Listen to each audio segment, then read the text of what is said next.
I don't know if you can answer this or not. To me, Pakistan is not our ally from my experience. How complicit is Pakistan ISI during the war on terror? Like not present day, but back when, like I would have been in Afghanistan operating and our troops were in Afghanistan operating. How complicit was ISI involved with terrorist attacks inside of Pakistan and supporting the Taliban? Well, it's complicated Yeah. because ISI has different directorates, right? Can I first let the viewers know, like, if you don't know who ISI is, Yep. It's Pakistan's Inter-Services Intelligence. they're CIA. And it's their CIA. Yeah. Okay. And they're mostly famous for back during the Mujh era. And they had this really famous leader, Hamid Gol. And he's the one who worked back in the day with the pre-Taliban when the U.S. was still supporting the Mujahideen.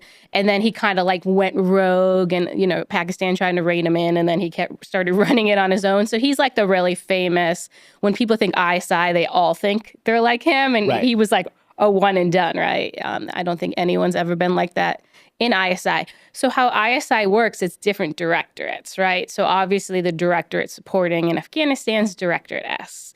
In Pakistan, to do operations, you have to do them with ISI, and we did it with the counter-terrorism directorate.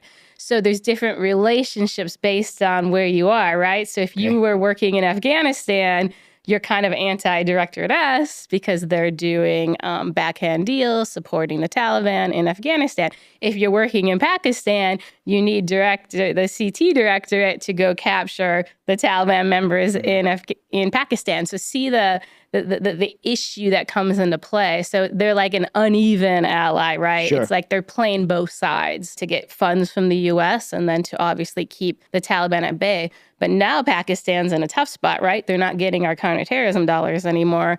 And then the Taliban have pretty much also turned on them. Yeah. So like someone like me, a patriotic American who's not there in your world really understanding this, it's like black and white to me. Like, why will we financially support Pakistan as ally while they're supporting the Taliban? And there's a much more complex answer than that. So what would the U.S.'s interest be in that?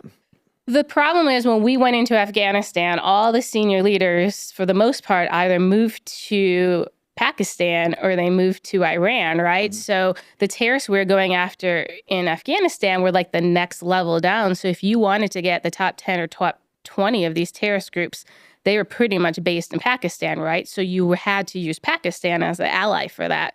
So, we had a lot of success, especially against al-Qaeda external operations in Pakistan, right? We would not have been able to do that without the Pakistani government, right? Because a lot of that was, as you know, drone strikes.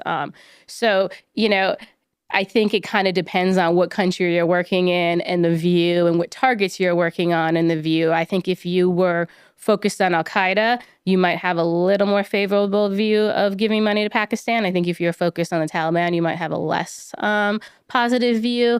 It unfortunately just varies on the topic. When did ISIS kind of slide into the picture in Afghanistan? I'm not exactly sure when they got into Afghanistan. I know, I worked in Libya, and they came into Libya about 2014.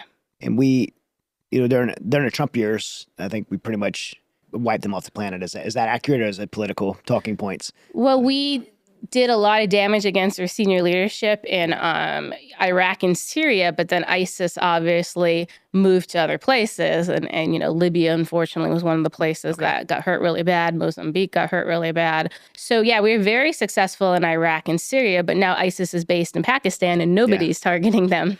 Yeah, so they kind of just reconverged, and that's where they are now. And is the Pakistan government addressing that at all?